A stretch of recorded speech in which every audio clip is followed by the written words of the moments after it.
नमस्कार दोस्तों, आपका स्वागत है आपका अपने YouTube channel DBC arts classes में। आज के इस वीडियो में हम लोग देखने वाले हैं हिस्ट्री का क्लास 12th हिस्ट्री का फाइनल बोर्ड परीक्षा 2026 के लिए वीवी क्वेश्चन। यह प्रश्न हिस्ट्री का है, काफ़ी ज़्यादा इंपॉर्टेंट प्रश्न है। आज के इस वीडियो में 50 सब्जेक्टिव क्वेश्चन लाए हैं हिस्ट्री का। इतिहास का 50 ऑब्जेक्टिव क्वेश्चन, 50 में से आप लोग को 40 प्लस आपको सही कर लेते हैं। 40 प्लस आपको सही कर तो बोर्ड एग्जाम में आप लोग है ना, बोर्ड एग्जाम में 90 है ना 95% मार्क्स आपको लेकर आएंगे, गारंटी है। ठीक है ना। तो आप सभी हमारे क्लास को शुरू से लेकर अंत तक सब जितना भी क्लास इस ढंग से देंगे, जितना भी क्लास देते हैं ये सभी क्लास आप लोग देख लेते हैं, तो एक भी प्रश्न आपको बोर्ड एग्जाम में नहीं छूटेंगे, या सब्जेक्टिव हो या ऑब्जेक्टिव हो। ठीक है ना। तो चलिए, आपको सब्जेक्टिव हमको 2 नंबरिया प्रश्न आपको देंगे, कुछ आपको उसी में से क्वेश्चन लड़ेगा, ये मेरा गारंटी 100% गारंटी, इससे बाहर एक भी प्रश्न नहीं है। लेकिन इतिहास में आपको 30 सब्जेक्टिव दिया जाएंगे और 30 में से आपको 15 बनाना रहेगा। 15 में से इतना गारंटी है 20 ठो हम ऑब्जेक्टिव है ना सब्जेक्टिव लड़ा देंगे, इतना गारंटी है। और ऑब्जेक्टिव में है, ऑब्जेक्टिव में आपको 100 दिया रहेगा और 100 में से आपको 50 ठो बनाना रहेगा। 50 में ठो बनाना रहेगा, इसमें से हम लगभग हमको है ना 70 से 75 क्वेश्चन हम लड़ा देंगे, ये गारंटी है। 70 से 75 क्वेश्चन हम लड़ा देंगे। तो ये आपको वीडियो को शुरू से लेकर अंत तक देखिएगा, तभी आपको है ना सभी क्वेश्चन लड़ेगा। तो आपको सिर्फ इसी वीडियो को देखकर छोड़कर नहीं भागना है, हर एक वीडियो को देख कर आए, ठीक है ना। जब भी वीडियो हम इस चैनल पर डालें तो आप लोग हर एक वीडियो को देख लीजिएगा। चैनल को सब्सक्राइब नहीं किए, चैनल को आप लोग सब्सक्राइब कर लीजिएगा। इसका पीडीएफ जितना भी पढ़ाएंगे क्लास में, तो पीडीएफ आपको हमारे टेलीग्राम ग्रुप में दे देंगे, आप लोग टेलीग्राम ग्रुप को ज्वाइन कर लीजिएगा। चलिए, इनका पहला क्वेश्चन है, मनुस्मृति के रचयिता कौन है, मनुस्मृति के लेखक कौन है। तो मनुस्मृति इसमें लगा हुआ है, तो मनुस्मृति के लेखक मनुस्मृति है ना मनु ही है। तो ऑप्शन हो जाएगा मनुस्मृति के लेखक कौन है, तो मनु। ऑप्शन आपका सी सही मिल जाएगा। मनुस्मृति के लेखक कौन है, तो मनु हो जाएगा। ऑप्शन आपका सी बिल्कुल करेक्ट आंसर हो जाएंगे। अगला क्वेश्चन देखते हैं, 2 नंबर क्वेश्चन है, फ्रांसवा वर्नियर किस देश के है ना, फ्रांसवा वर्नियर किस देश से भारत आया था। तो फ्रांसवा वर्नियर, देखो फ्रांस इसमें लिखा है, तो फ्रांसवा वर्नियर फ्रांस से बाहर है ना भारत आया था। तो याद रखिएगा, फ्रांसवा वर्नियर कहाँ से भारत आया था, तो भारत से है ना, सॉरी, फ्रांसवा वर्नियर कहाँ से भारत आया था, तो फ्रांस से भारत आया था। ऑप्शन का बी बिल्कुल सही जवाब मिल जाएगा। अगला कुछ देखते हैं, प्रसिद्ध विरूपाक्ष मंदिर कहाँ स्थित है। प्रसिद्ध विरूपाक्ष मंदिर, ऐसे पूछा विरूपाक्ष मंदिर कहाँ स्थित है, सभी क्वेश्चन आपको याद कर कर जाना है। प्रसिद्ध विरूपाक्ष मंदिर हम्पी में स्थित है। ऑप्शन का ये बिल्कुल करेक्ट आंसर हो जाएगा, हम्पी में स्थित है, इसे याद रखिएगा। अगला क्वेश्चन देखते हैं, निजामुद्दीन है ना, निजामुद्दीन औलिया किस सूफी सिलसिले से संबंधित है। निजामुद्दीन औलिया जो है किस सूफी सिलसिले से संबंधित है, तो याद रखिएगा, भी इंपॉर्टेंट प्रश्न है। निजामुद्दीन औलिया किस सूफी सिलसिले से संबंधित है, तो चिश्ती सिलसिले से संबंधित है। ऑप्शन का ए बिल्कुल सही जवाब मिल जाएगा। याद रखिएगा मेरे दोस्त, ये सभी बिल्कुल है ना भी ऑब्जेक्टिव क्वेश्चन है, फाइनल बोर्ड परीक्षा के लिए काफ़ी ज़्यादा इंपॉर्टेंट प्रश्न है। मौर्य मौर्य वंश के संस्थापक कौन था, तो मौर्य वंश के संस्थापक आपको कौन था, याद रखिए मौर्य वंश के संस्थापक चंद्रगुप्त मौर्य है। तो मौर्य वंश के संस्थापक चंद्रगुप्त मौर्य। ऑप्शन का ए बिल्कुल सही जवाब मिल जाएगा। आप लोग है ना आर्ट्स में आप लोग विषय ले, कौन कौन विषय ले, आप लोग कमेंट बॉक्स में जरूर बताइएगा। हर विषय को हम तैयारी इस चैनल पर करा देंगे, ठीक है। तो आप जरूर बताइएगा कौन कौन विषय आप सभी लिए हैं। चलिए, अगला क्वेश्चन देखते हैं, अगला क्वेश्चन है, सच्ची है ना स्तूप के संरक्षण कौन है। सांची स्तूप के संरक्षक रखने है ना, संरक्षित मतलब सुरक्षा रखने में अहम भूमिका किसकी है। ना, तो सांची की स्तूप को संरक्षित रखने में अहम भूमिका किसकी है। तो याद रखिएगा, सांची के स्तूप को संरक्षित रखने में, सुरक्षा करने में अहम भूमिका किसकी है। तो H.A. होल का भी है, शाहजहाँ बेगम का भी है, सुल्तान जहाँ बेगम का भी है। ये सभी का संरक्षित रखने में, सुरक्षा रखने में सभी का अहम भूमिका है। तो ऑप्शन का डी पर आप लोग टिक लगेगा, ऑप्शन का डी सही जवाब मिल जाएगा। अगला कुछ देखते हैं, बुद्ध का जन्म कहाँ हुआ था। गौतम बुद्ध का जन्म कहाँ हुआ था, लुम्बिनी नेपाल में बुद्ध का जन्म हुआ था। ऑप्शन का है ना ए सही जवाब मिल जाएगा। सारनाथ में अपना गौतम बुद्ध ने प्रथम उपदेश दिए थे, कहाँ दिए थे, सारनाथ में प्रथम उपदेश दिए थे। महात्मा बुद्ध को ज्ञान की प्राप्ति कहाँ हुआ, तो महात्मा बुद्ध को ज्ञान की प्राप्ति बोध गया में हुआ था। ऑप्शन का है ना डी हो जाएगा। तो इसका जो आंसर आपसे पूछा गया है, ऑप्शन आपको पूछा गया है बुद्ध का जन्म कहाँ हुआ था, लुम्बिनी में हुआ था। ऑप्शन का ए बिल्कुल सही जवाब मिल जाएगा। अगला क्वेश्चन देखते हैं, सूफी संत की गतिविधियों के केंद्र को क्या कहते हैं? सूफी संतों की गतिविधियों के केंद्र को क्या कहा जाता है? सूफी संतों की गतिविधियों के केंद्र को क्या कहा जाता है? तो दरगाह कहा जाता है। ऑप्शन का बी बिल्कुल सही जवाब मिल जाएगा, दरगाह कहा जाता है। जैसा कि आप जानते हैं 19 है ना 19 तारीख से है ना 19 नवंबर से आपका सेंटअप एग्ज़ाम होने वाला है ना। सेंटअप एग्ज़ाम आपको होने वाला है। सेंटअप एग्ज़ाम होने वाला है, तो इसमें हम जो भी प्रश्न कराएंगे हर एक ऑब्जेक्टिव आपको सेंटअप एग्ज़ाम में लड़ेगा। और है ना आप लोग सेंटअप एग्ज़ाम के एक दिन पहले आपको ओरिजिनल क्वेश्चन पेपर भी हम इस चैनल पर आप लोग देंगे। तो चैनल को इसलिए आप लोग सब्सक्राइब कर रख दीजिए, अपने दोस्तों के पास शेयर कर दीजिए। इस वीडियो को लाइक नहीं किए तो है ना, तो वीडियो को लाइक कर दीजिए। तो आपसे पूछा गया है 8 नंबर, सूफी संतों की गतिविधियों के केंद्र को क्या कहा जाता है? तो सूफी संतों की गतिविधियों के केंद्र को आपका दरगाह कहा जाता है। ऑप्शन का बी बिल्कुल सही जवाब मिल जाएगा। अगला क्वेश्चन है, विट्ठल मंदिर का निर्माण किस शासक के काल में हुआ था? विट्ठल मंदिर का निर्माण किस शासक के शासनकाल में हुआ था? तो देवराय द्वितीय के शासनकाल में हुआ था। ऑप्शन का बी बिल्कुल सही जवाब मिल जाएगा। अगला क्वेश्चन देखते हैं, travels in the Mughal empire, travels in the Mughal empire किसका यात्रा वृत्तांत है? Travels in the Mughal empire आपका फ्रांसवा वर्नियर का यात्रा वृत्तांत है। ऑप्शन का सी बिल्कुल सही जवाब मिल जाएगा। Travels in the Mughal empire है ना, एम्पायर किसका यात्रा वृत्तांत है? तो फ्रांसवा वर्नियर का यात्रा वृत्तांत है। अगला क्वेश्चन है, क्षत्रिय शब्द का शाब्दिक अर्थ है। क्षत्रिय शब्द का शाब्दिक अर्थ होता है ना, क्षत्रिय शब्द का शाब्दिक अर्थ होता है रक्षक। ऑप्शन का सी बिल्कुल सही जवाब मिल जाएगा, रक्षक होता है। क्षत्रिय शब्द का शाब्दिक अर्थ क्या होता है? तो रक्षक होता है। चलिए अगला क्वेश्चन है, विजयनगर के विध्वंस के बाद है ना, विध्वंस के बाद, ये विध्वंस लिखा हुआ है, ये गलत हो गया है, ध्वंस लिखा गया है। तो विध्वंस के बाद है ना किसकी पहचान किस है ना, विजयनगर की है ना खत्म होने के बाद, विध्वंस होने के बाद विजयनगर को है ना, विजयनगर को किस नाम से प्रसिद्ध हुए थे, किस नाम से पहचाना जाता था? तो हम्पी से। ऑप्शन का सी है ना, ऑप्शन का ए सही जवाब मिल जाएगा। ऑप्शन का ए बिल्कुल सही जवाब मिल जाएगा। अगला क्वेश्चन, तलवंडी किसका जन्म स्थान है? तलवंडी में किसका जन्म हुआ था? तलवंडी में गुरु नानक साहब का जन्म हुआ था, गुरु नानक देव। ऑप्शन का है गुरु नानक देव का जन्म हुआ था। ऑप्शन का बी बिल्कुल सही जवाब मिल जाएगा। अगला क्वेश्चन देखते हैं, सिखों के अंतिम गुरु कौन थे? सिखों के अंतिम गुरु कौन थे? गुरु गोविंद सिंह सिखों के अंतिम गुरु है। ऑप्शन का डी बिल्कुल सही जवाब है। सिखों के अंतिम गुरु कौन है? तो गुरु गोविंद सिंह। आपसे अंतिम गुरु ना पूछकर सीधा पूछेगा आप सिखों के 10वें गुरु कौन है ना, 10वें गुरु कौन है? तो गुरु गोविंद सिंह ही है। चलिए अगला क्वेश्चन देखते हैं, निम्न में से किसने विजयनगर की यात्रा की? तो विजयनगर की यात्रा किसने किया था? तो निकोली कोंटी। आपसे पूछेगा निम्नलिखित में कौन सर्वप्रथम विजयनगर की यात्रा किया था? निकोली कोंटी ही किया था। तो ऑप्शन का सी बिल्कुल सही जवाब मिल जाएगा। अगला क्वेश्चन देखते हैं, जैन धर्म के प्रथम तीर्थंकर कौन थे? जैन धर्म के प्रथम तीर्थंकर आपका ऋषभ देव है। आपसे पूछा 23वें तीर्थंकर कौन है? तो 23वें तीर्थंकर आपका पार्श्वनाथ है। पार्श्वनाथ ऐसे पूछा प्रथम तीर्थंकर, तो आपको है ना डी बिल्कुल सही जवाब मिल जाएगा। ऑप्शन का डी बिल्कुल सही जवाब मिल जाएगा। आपको 24वें तीर्थंकर के नाम बताइए, आपको 24वें तीर्थंकर कौन है? आपको कमेंट बॉक्स में नाम बताइए। अगला क्वेश्चन, तहक़ीक़-ए-हिंद या किताब उल हिंद में किसका यात्रा वृत्तांत लिखा गया है? तो किसका यात्रा वृत्तांत है? तो और बिरूनी की यात्रा वृत्तांत है। ऑप्शन का ए सही जवाब मिल जाएगा। अगला क्वेश्चन देखता है, अगला क्वेश्चन लिख दिया गया है, विजयनगर साम्राज्य की राजधानी को किसने बसाया था? तो विजयनगर साम्राज्य की राजधानी को हरिहर प्रथम ने बसाया था। ऑप्शन का ये सही जवाब मिल जाएगा। अगला क्वेश्चन देखते हैं, मोहनजोदड़ो का उत्खनन किया था। मोहनजोदड़ो का उत्खनन किसने किया था? आर.डी. बनर्जी अर्थात राखाल दास बनर्जी कब किया था? तो 1922 ईस्वी में। 1922 ईस्वी में मोहनजोदड़ो का उत्खनन आर.डी. बनर्जी ने किया था। मोहनजोदड़ो का अर्थ होता है ना मृतकों का टीला, याद रखिएगा। अगला क्वेश्चन है, मगध साम्राज्य की राजधानी किसने की है ना, मगध साम्राज्य की स्थापना किसने की?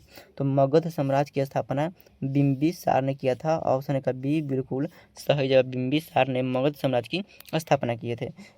विजयनगर साम्राज्य का पतन कब हुआ था? तो विजयनगर साम्राज्य का पतन है ना विजयनगर साम्राज्य का पतन 1565 ईस्वी में हुआ था। ऑप्शन का बी बिल्कुल सही जवाब है। 1565 ईस्वी में विजयनगर का पतन हुआ था। राक्षस तांत्रिक का युद्ध भी है ना 1565 ईस्वी में हुआ था। और याद रखिएगा 65 राक्षस तांत्रिक के युद्ध के तहत आपको विजयनगर का पतन हो गया था। Ibn Battuta Ibn Battuta Ibn Battuta Bharat में कितने वर्षों तक रहा? इब्न बतूता भारत में कितने वर्ष तक रहा था? तो इब्न बतूता 14 वर्ष तक भारत में रहा था। ऑप्शन का सी बिल्कुल सही जवाब मिल जाएगा। अगला क्वेश्चन पूछा गया है, श्वेतांबर एवं दिगंबर का संबंध है। श्वेतांबर एवं दिगंबर का किस धर्म से संबंधित है? श्वेतांबर एवं दिगंबर का संबंध किससे है? तो जैन धर्म से संबंधित है। ऑप्शन का बी बिल्कुल सही जवाब मिल जाएगा। हीनयान और महायान, हीनयान और महायान पूछे तो बौद्ध धर्म से, और श्वेतांबर दिगंबर तो जैन धर्म से। चलिए अगला क्वेश्चन पूछा गया है 24 में क्वेश्चन है, अब्दुल रजा किस देश का यात्रा है ना अब्दुल रजा किस देश का यात्री था जिसने विजयनगर का दौरा किया था? तो यह अब्दुल रजा किस देश का यात्री था जिसने विजयनगर का दौरा किया था? फ्रांस का यात्री था, ईरान का यात्री था। ऑप्शन का सी सही जवाब मिल जाएगा। अगला क्वेश्चन पूछा गया है 25 नंबर है, अल बिरूनी किस विषय का विद्वान था? अल बिरूनी जो है गणित का भी विद्वान था, खगोल शास्त्र का भी विद्वान था, भूगोल का भी विद्वान था। ये उपयुक्त सभी हो जाएगा। ऑप्शन है क्या बी बिल्कुल सही जवाब मिल जाएगा। अगला क्वेश्चन देखा गया है, अगला क्वेश्चन देखते हैं। अगला क्वेश्चन है, हड़प्पा सभ्यता की हड़प्पा सभ्यता की मोहरें किस चीज़ की बनी होती है? तो हड़प्पा सभ्यता की मोहर सिरखड़ी नामक पत्थर के बने होता है। ऑप्शन का डी बिल्कुल सही जवाब मिलेगा। अगला क्वेश्चन दिया गया है, मौर्य साम्राज्य की राजधानी कहाँ थी? मौर्य साम्राज्य की राजधानी कहाँ थी? तो मौर्य साम्राज्य के पूछे तो मौर्य साम्राज्य की राजधानी पाटलिपुत्र है ना, पाटलिपुत्र है। और मगध साम्राज्य की राजधानी पूछे तो मगध साम्राज्य की राजधानी राजगीर है। तो मौर्य साम्राज्य पूछा है तो पाटलिपुत्र लगाएंगे, पाटलिपुत्र में। ऑप्शन का डी सही मिलेगा। अगला क्वेश्चन पूछ दिया गया है, इब्न बतूता को है ना इब्न बतूता को किस पद पर नियुक्त किया गया था? इब्न बतूता को किस पद पर नियुक्त किया गया था भारत में? तो इब्न बतूता को काजी अर्थात न्यायाधीश के पद पर नियुक्त किया गया था। ऑप्शन का सी बिल्कुल सही जवाब मिल जाएगा। अगला क्वेश्चन पूछा गया है, अगला क्वेश्चन है, ऋग्वेद का संकलन कब हुआ था? ऋग्वेद का संकलन से पूछा है। ऋग्वेद का संकलन 1500 है ना 1500 से 1000 ईस्वी पूर्व में, 1000 ईस्वी पूर्व। ऑप्शन का बी सही जवाब मिल जाएगा। अगला क्वेश्चन पूछा गया, मगध को महान साम्राज्य में बदलने वाला शासक कौन था? तो मगध को महान साम्राज्य में बदलने वाला शासक कौन था? अजातशत्रु। ऑप्शन का बी से मिल जाएगा। अजातशत्रु मगध को महान साम्राज्य में बदलने वाला शासक था। अगला क्वेश्चन देखते हैं, इंडिका नामक पुस्तक किसने लिखा है? तो इंडिका नामक पुस्तक किसने लिखा है? तो इंडिका मेगास्थनीज लिखा है। ऑप्शन का बी बिल्कुल सही जवाब मिलेगा, मेगास्थनीज ने लिखा है। अर्थशास्त्र कौन लिखा है? तो अर्थशास्त्र आपका चाणक्य लिखा है, याद रखिएगा। चलिए अगला क्वेश्चन देखते हैं, त्रिपिटक किस धर्म से संबंधित है? त्रिपिटक किस धर्म से संबंधित? त्रिपिटक, सुटपिटक, बौद्ध है ना, बौद्धम पिटक। तो ये सभी जो है वो बुद्ध से संबंधित है, महात्मा बुद्ध। ऑप्शन का बी सही मिलेगा, बुद्ध धर्म से संबंधित है। अगला क्वेश्चन देखते हैं, मोहनजोदड़ो किस भाषा का शब्द है? मोहनजोदड़ो सिंधी भाषा का शब्द है। मोहनजोदड़ो का अर्थ होता है मृतकों का टीला, मृतकों का टीला। मोहनजोदड़ो का है ना स्थापना किसने किया था? मोहनजोदड़ो का खोज किसने किया था? राखल दास बनर्जी अर्थात आर है ना आर डी बनर्जी ने किया था, आर.डी. बनर्जी ने किया था। ठीक है ना, कब किया था? 1922 ईस्वी में, 1922 ईस्वी में किया था, याद रखिएगा। चलिए, तो मोहनजोदड़ो का शब्द है ना शाब्दिक अर्थ होता है, मोहनजोदड़ो का है ना शाब्दिक अर्थ मृतकों का टीला। और मोहनजोदड़ो किस भाषा में है? तो सिंधी भाषा में है। चलिए अगला क्वेश्चन पूछा गया है, मगध साम्राज्य की प्रसिद्धि है ना का प्रमुख कारण क्या था? तो मगध साम्राज्य की प्रसिद्धि का प्रमुख कारण पूछा गया है। तो प्रमुख कारण है पूछा गया है तो खनिज संपदा हो जाएगा। प्रमुख पूछा है तो खनिज संपदा, सिर्फ प्रमुख न रहकर सीधा पूछता है ना मगध साम्राज्य की प्रसिद्ध कारण क्या है? तो प्रसिद्ध कारण तो ये भी है ना, ये भी है, ये दोनों है, लेकिन प्रमुख पूछा है तो खनिज संपदा लगाएंगे। ठीक है ना। चलिए अगला क्वेश्चन पूछे, सांची का स्तूप किस धर्म से संबंधित है? तो सांची का स्तूप बौद्ध धर्म से संबंधित है। ऑप्शन का ये सही मिलेगा। सांची का स्तूप किस धर्म से संबंधित? सांची का स्तूप जो है बौद्ध धर्म से संबंधित है। मौर्य वंश का अंतिम राजा कौन था? तो मौर्य वंश का अंतिम राजा बृहदर्थ था। ऑप्शन का डी से मिलेगा। मौर्य वंश का अंतिम राजा कौन था? तो बृहदर्थ। ऑप्शन का डी बिल्कुल सही जवाब मिल जाएगा। अगला क्वेश्चन देखते हैं, महात्मा बुद्ध को महापरिनिर्वाण प्राप्त हुआ था। महापरिनिर्वाण मतलब मृत्यु है ना, मृत्यु कहाँ पर याद हुआ था, मृत्यु, महापरिनिर्वाण मतलब मृत्यु होता है, ठीक है। तो महात्मा बुद्ध को मृत्यु कहाँ पर प्राप्त हुआ है, तो मृत्यु कहाँ पर हुआ है, तो कुशीनगर में, ऑप्शन का सी बिल्कुल सही जवाब मिला, कुशीनगर में महात्मा बुद्ध को महापरिनिर्वाण प्राप्त हुआ है। अगला क्वेश्चन है, बनावली किस राज्य में स्थित है, बनावली हरियाणा में स्थित है, याद रखिएगा मेरे दोस्त, हरियाणा में स्थित है, ऑप्शन का बी बिल्कुल सही जवाब मिलेगा, हरियाणा में स्थित है, बनावली हरियाणा में स्थित है। अगला क्वेश्चन है, श्री भगवत गीता में महत्व पर किसने विचार व्यक्त किया था, तो भगवत गीता में भगवत गीता के महत्व पर किसने विचार व्यक्त किया था, तो महात्मा बुद्ध भी किए थे, विवेकानंद भी किए थे, बाल गंगाधर तिलक भी किए थे, ये सभी किए थे। तो ऑप्शन इसका डी हो जाएगा, ये सभी किए थे, ऑप्शन का डी बिल्कुल सही जवाब मिल जाएगा। अगला क्वेश्चन देखते हैं, गौतम बुद्ध ने, है ना, गौतम बुद्ध ने बौद्ध संघ की स्थापना कहाँ पर की थी, गौतम बुद्ध ने बौद्ध संघ की स्थापना कहाँ की थी, तो याद रखिएगा गौतम बुद्ध ने बौद्ध संघ की स्थापना कहाँ पर किया था, तो बौद्ध संघ की स्थापना कहाँ पर किया था, तो सारनाथ में किया था, ऑप्शन का इसका बी बिल्कुल सही जवाब, सारनाथ में किया था। अगला क्वेश्चन देखते हैं, चाणक्य भारत के किस शिक्षण संस्थान में, चाणक्य जो है भारत के किस शिक्षण संस्थान में अध्ययन किया था, तो चाणक्य भारत के किस शिक्षण संस्थान में अध्ययन किया था, तक्षशिला विश्वविद्यालय में अध्ययन किए थे, ऑप्शन का बी बिल्कुल सही जवाब, तक्षशिला विश्वविद्यालय में। तक्षशिला वर्तमान में कहाँ है, तो वर्तमान में पाकिस्तान में है, या देखिएगा वो तक्षशिला वर्तमान में कहाँ है, तो पाकिस्तान में है। चलिए अगला क्वेश्चन देखते हैं, लोथल कहाँ है, लोथल कहाँ है, तो लोथल गुजरात में भोगवा नदी किनारे, लोथल किस नदी पर किनारे अवस्थित है, तो किस नदी पर, तो भोगवा नदी किनारे, ठीक है, भोगवा नदी के किनारे पर स्थित है, और लोथल कहाँ है, तो गुजरात में है, तो इसका ऑप्शन जो है बी बिल्कुल सही जवाब मिलेगा। अगला कुछ देखते हैं, वेद का अर्थ होता है, वेद का अर्थ होता है, वेद है ना, तो वेद का अर्थ होता है ज्ञान, वेद कितने प्रकार के, तो वेद 4 प्रकार के हैं, वेद का अर्थ होता है ज्ञान, और वेद कितने प्रकार के हैं, तो 4 प्रकार के। अगला क्वेश्चन देखते हैं, अशोक का व्यक्तिगत धर्म क्या था, तो अशोक का व्यक्तिगत धर्म, है ना, व्यक्तिगत धर्म बुद्ध था, बौद्ध धर्म, ऑप्शन का, है ना, ए सही मिलेगा, बौद्ध धर्म था। अशोक का व्यक्तिगत धर्म क्या था, तो बौद्ध, अशोक का व्यक्तिगत धर्म क्या था, तो बौद्ध था, ऑप्शन क्या ए बिल्कुल सही जवाब मिल जाएगा। अगला क्वेश्चन है, हड़प्पा की संस्कृति किस पर आधारित थी, तो हड़प्पा की संस्कृति क्या पशुपालन पर, खेती पर, आखेट पर, व्यापार पर, तो हड़प्पा एक कौन है, तो नगरीय सभ्यता है, तो नगर में क्या किया जाता है, व्यापार, तो व्यापार पर आधारित है, ऑप्शन का डी बिल्कुल सही जवाब मिलेगा। ठीक है ना, तो आपसे पूछा गया है हड़प्पा की संस्कृति किस पर आधारित थी, तो हड़प्पा की संस्कृति व्यापार पर आधारित है, ऑप्शन क्या डी बिल्कुल सही जवाब मिलेगा।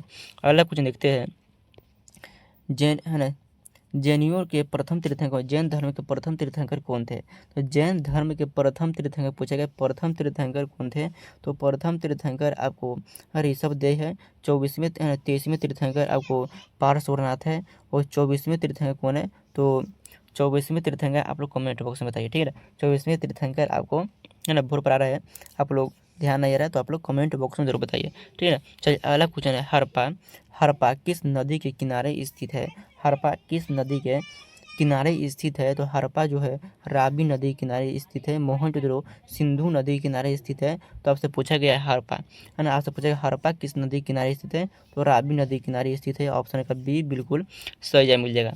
अगला क्वेश्चन पूछा गया है, महात्मा बुद्ध के बचपन का नाम क्या था, तो महात्मा बुद्ध के बचपन का नाम क्या था, तो महात्मा बुद्ध के बचपन का नाम सिद्धार्थ था, ऑप्शन का बी बिल्कुल सही जवाब मिल जाएगा, महात्मा बुद्ध के बचपन का नाम क्या था, तो सिद्धार्थ था।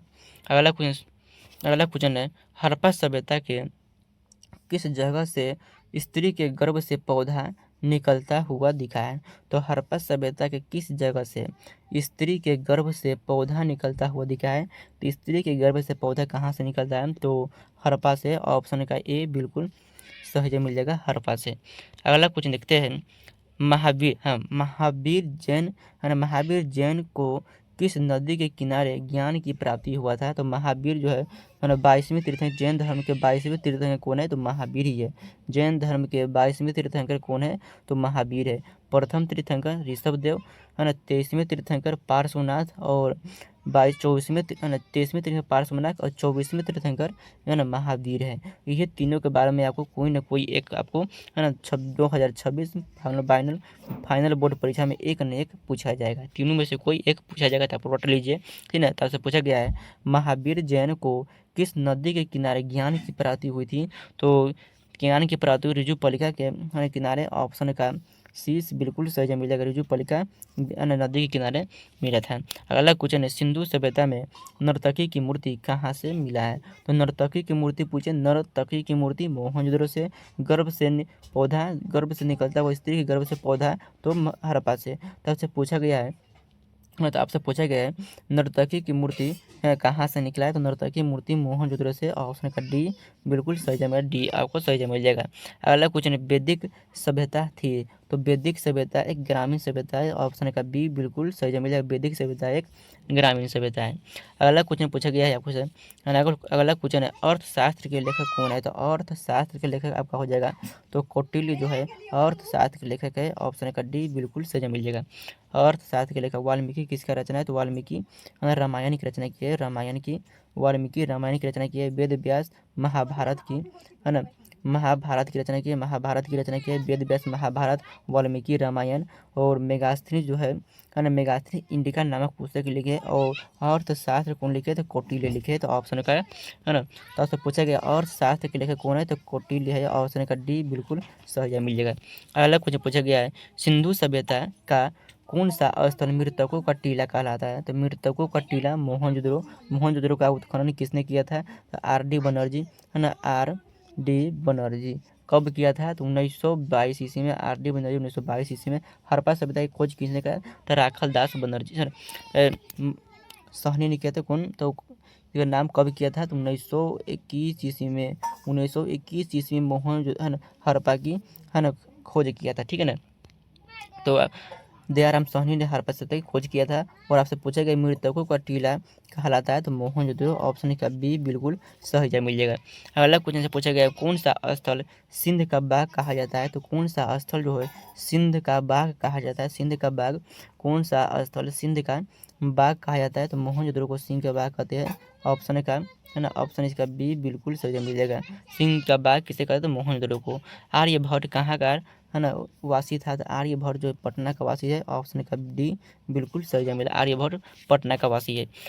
सिंधु सभ्यता का क्षेत्र किस आकार का है? तो सिंधु सभ्यता का क्षेत्र त्रिभुजाकार है, ऑप्शन का सी बिल्कुल सही जवाब मिलेगा। सिंधु सभ्यता का क्षेत्र त्रिभुजाकार है। अर्थशास्त्र में कितने प्रकार के विवाह का उल्लेख है? तो अर्थशास्त्र में 8 प्रकार के विवाह का उल्लेख है।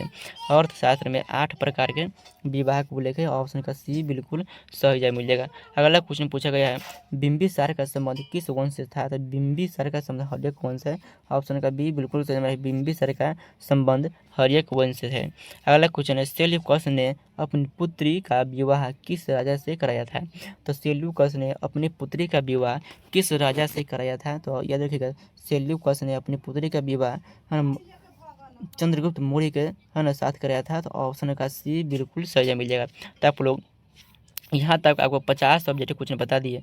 50 में से आप सभी है ना 50 में से आप सभी कितना ऑब्जेक्टिव क्वेश्चन सही किए? हमें उम्मीद है ना, हमें आपसे उम्मीद है कि 50 में से आप सभी जो है 50 में से आप सभी 40 क्वेश्चन है ना 40 क्वेश्चन आप लोग जरूर सही किए होंगे। तब तक जय हिंद, धन्यवाद। मिलते हैं अगले क्लास में। और अगले क्लास में हम हिंदी का है ना हिंदी का 50 सब्जेक्ट क्वेश्चन लेकर आएंगे। हिंदी में आपको बहुत पढ़ा चुके हैं, तो हिंदी में आपको 50 में 50 आपको को सही करना है, ठीक है ना। 50 में 50 आपको सही करना है। इसमें हम नहीं पढ़ाए थे, तो इसीलिए आपको 50 में आप सभी को 40 प्रश्न नहीं किया है। आपको एग्जाम के सिर्फ 3 महीना ही बचा है और एक वीडियो आएगा 3 महीना में अपनी पूरी तैयारी कैसे करें, है ना। 3 महीना में अपनी पूरी तैयारी कैसे करें, आप लोग वो वीडियो को जरूर देखिएगा। अपने दोस्तों के पास भी शेयर जरूर कीजिएगा। चैनल को आप लोग सब्सक्राइब कर लीजिए, अपने दोस्तों के पास शेयर कर दीजिए। जय हिंद, धन्यवाद। मिलते हैं अगले क्लास में।